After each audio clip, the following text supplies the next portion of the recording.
Well, hello everyone, and I hope everyone had a great Christmas.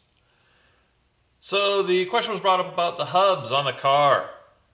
So I thought I'd take a quick second and shoot a quick video for you guys to talk about that. So the trick with FMods is it's basically almost all the chassis that are out there. There's not many active builders, so they're not out there supporting the chassis that they have made for years and years.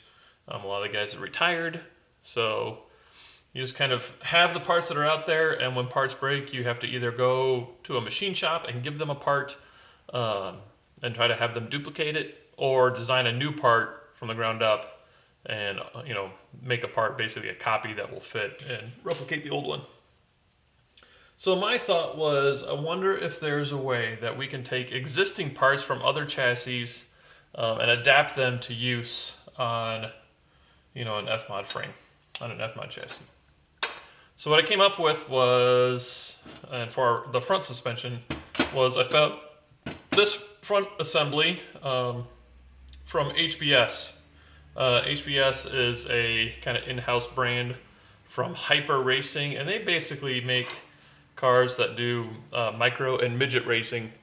So they do kind of dirt oval. The micros and midgets are basically 600cc powered, so very similar power plant to what's in our cars. 600cc power, open wheel. The cars with the big wings that are in the back. It's that kind of car, and then those are, I believe those are micros, and I believe midgets are without, that don't have wings. But they're both a very similar platform. So anyway, these are some front hubs that are made for Hyper's chassis, but they would fit on almost any of those micros and midgets, and there are thousands and thousands and thousands of those cars out racing basically every Saturday night. So it's a very popular platform. So if we can find a way, which I think I've come up with, to make the hub work on an FMod, that means that I can order up a part from multiple different websites pretty much any day of the week and get them flown in, so if there's an issue with one, I can get a part off the shelf. So that said, this is kind of a completed unit that I'm using on the car. This is one that I started disassembly on. Just finished taking this guy apart. So on the back here is a rotor. I could have purchased a rotor off the shelf. There are a couple sites that sell them because this bolt pattern, this 3-bolt pattern, is kind of like a pretty common thing. So there are multiple brake discs that I could have ordered, but I kind of wanted to make one, especially since I was already placing that order with OSH cut. Since I was already placing that order, I thought it would be smart to just go ahead and get some brake discs cut that would fit exactly the platform and kind of have the properties that I'm looking for. So these are 1/4 inch thick. They're basically as big as I can make them and make sure that they fit inside the front wheel. So they are just a hair over 7 inches in diameter. And they're pretty light, obviously, so for what they are. But they're also an AR 500 grade steel, which is super wear resistant. As a matter of fact, that's the steel that they used or that they currently use. That's pretty popular for targets, for shooting. So it's takes a lot of energy, takes a lot of work to kind of wear the steel away. So they should last quite a long time as brake rotors. Who knows? I guess we'll find out. So these I designed, trying to think again, if I didn't have machinery at home or at work that I had access to, how would I make it?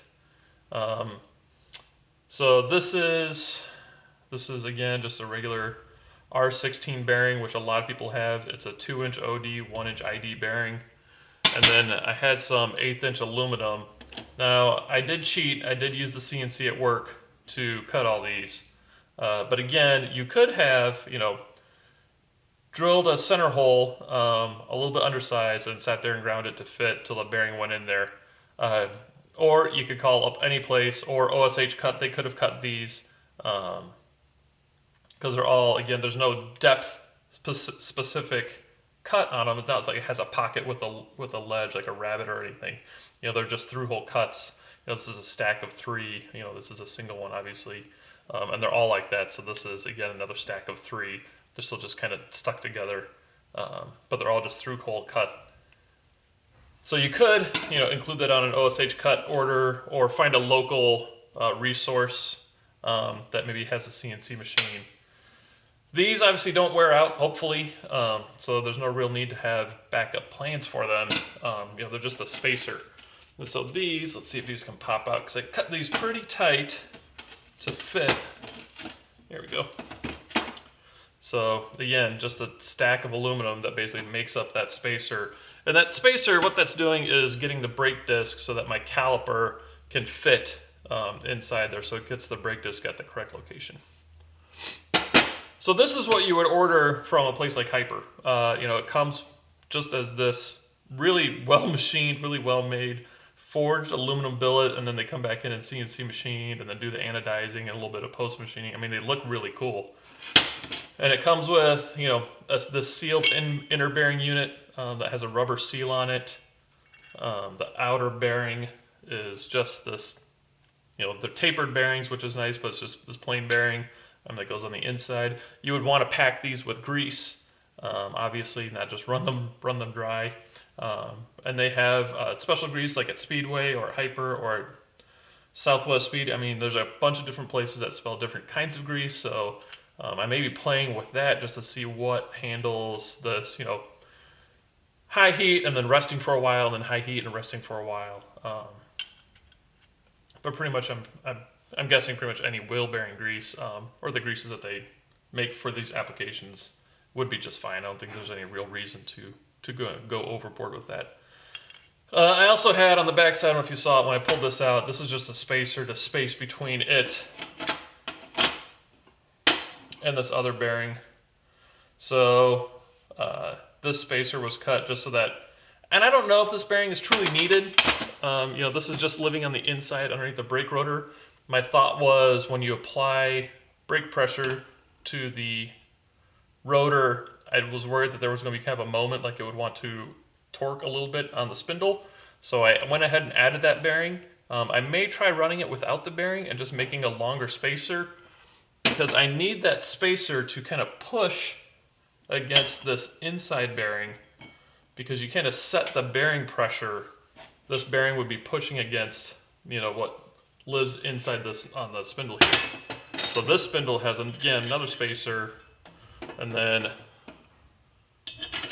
this bearing would slide on, and then this spacer would live on there, and then there, and you can kind of see that set up so that I can push against that side of the taper and set the tension to get it just right. And then the outside spacer, the outside bearing, and then actually you can buy this also from Hyper. It's basically a threaded nut, and it has a little pinch lock on it, so there's a little set screw on there that actually pinches onto the spindle, so you can set the tension. So when this whole thing is assembled, which you can picture, obviously there would be all the aluminum spacers and everything. You basically set that to the proper tension, tighten down that nut, and then put on this dust cap, and you're off and racing. So again, the thought process behind this setup is, where can I find off-the-shelf parts?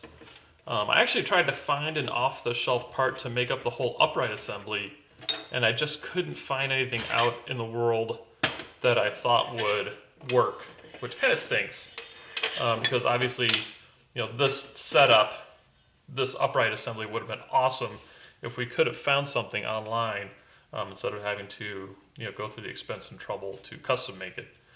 But I haven't found anything that existed that I could have adapted to my car to make work. So it is what it is. Luckily, we do have that front hub, and you can picture, like a front hub assembly. In an existing one, actually, I'll grab this off the floor over here. Here's what was on the car. It's this big honking piece. So, gotta watch out for my coffee. Quick shout out to Jeff Blumenthal for sending me some awesome Duck Rabbit coffee from Ohio. It is delicious, by the way. That's good stuff. So this is what was on the car. So you can see it has this big kind of milled aluminum piece that's in the middle here, and it's all one piece. So obviously this requires a pretty big billet of aluminum, and a lot of it gets turned into shavings, which is never cost effective. It had two bearings, one on the inside, one on the outside, and they were just regular spherical bearings like this, so they didn't have a lot of resistance, you know, pushing across it. You know, obviously it can take a lot of load axially, but not laterally through it. So not really made for, you know, kind of a front hub assembly. You know, it's not the ideal bearing that would be set up for. That's why I really liked going to this tapered bearing setup that's in these HBS hubs. So I just think they'll wear better and hopefully last a lot longer, because I'm going through a set of bearings pretty much every season on the car with 3 drivers in it. They just aren't made to take that load.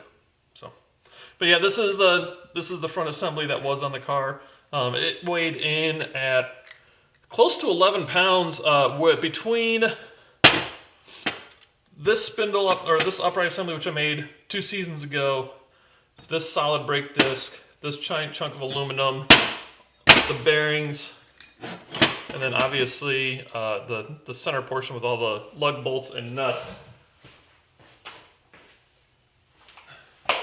And then I also had to have, you know, this was the center that was on the wheel that bolted on there.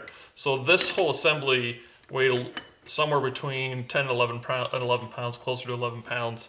And then this new assembly that I've kind of come up with, I just took it into work and weighed it on our super fancy accurate scale. I think it's going to be 7.5 pounds, maybe a hair over, maybe a hair under. So it's always nice to save weight, especially on the unsprung portion of the car, especially, and again, also on the spinning parts of the car. It's always nice to save weight there where you can. So we'll see. Hopefully it'll work out this year. But that is the reason why I chose these hubs. And there are other parts on the car. Actually, I will grab the camera real quick and take you on a tour of the car's rear suspension setup real fast. Let me unclamp it. Hang on, going for a ride. You're coming with me. All right. So again, the rear suspension on the car is kind of redesigned last year, and I tried the same motto. So I'm going to grab my stuff here. And so here I have a little chunk that's been disassembled. So you can see that splined rear axle there. The rear axle itself is a 27 spline, 1.75" diameter aluminum axle, which is now legal for the class. And then, like, you know, inside this wheel, that black center portion is a hub that you can buy off the shelf. The wheels you can buy anywhere. So these are all things that you can just buy, you know, from many different online suppliers. No custom parts really needed. The spacers, if I set this wheel down, this kind of pile of spacers that I have over here, they are all off the shelf, all these conical spacers. The bearings that ride in some of the 4-link setup, those are all off the shelf. So again, this is all stuff that you can just buy from a million different online sources. These are actually all from Speedway, which I tried to buy from Speedway just to help them because they kind of support our sport a little bit with the videos that they do after events, and especially being local to Nebraska where our nationals is held. It's always nice to have a local source there. But to kind of adapt the rear suspension to the car required having to make some custom parts, which I can go over that rear suspension probably in another video because there's a lot to it. But you know, kind of that basic premise of how many parts can we make for the car off the shelf really was kind of what has been driving a lot of this, in the hope that we can come up with a car and come up with a part design that is super easy to source and doesn't require getting a hold of one guy who just happens to have a part on his garage. And if you can get a track of them, or if you can get a hold of them or not, you know, it's all on you. So trying to more easily source parts has been the plan. So anyway, that's about it. I'll spin back around here. So I'll probably do another couple videos. I can do it on the rear suspension. I can do one kind of on some basic alignment concepts, which I told a friend of mine that I would do one on the front suspension and on some alignment settings, especially talking about Ackerman settings up there. But a lot of the stuff that we talk about not only applies to FMod, but applies to pretty much any modified class where you have kind of unlimited control over suspension components. So when you can dream it and make it, and it's still all class legal, it's a pretty fun class to play in. So anyway, that's about it. I will catch up with y'all later, and hope y'all have a great New Year's. Bye.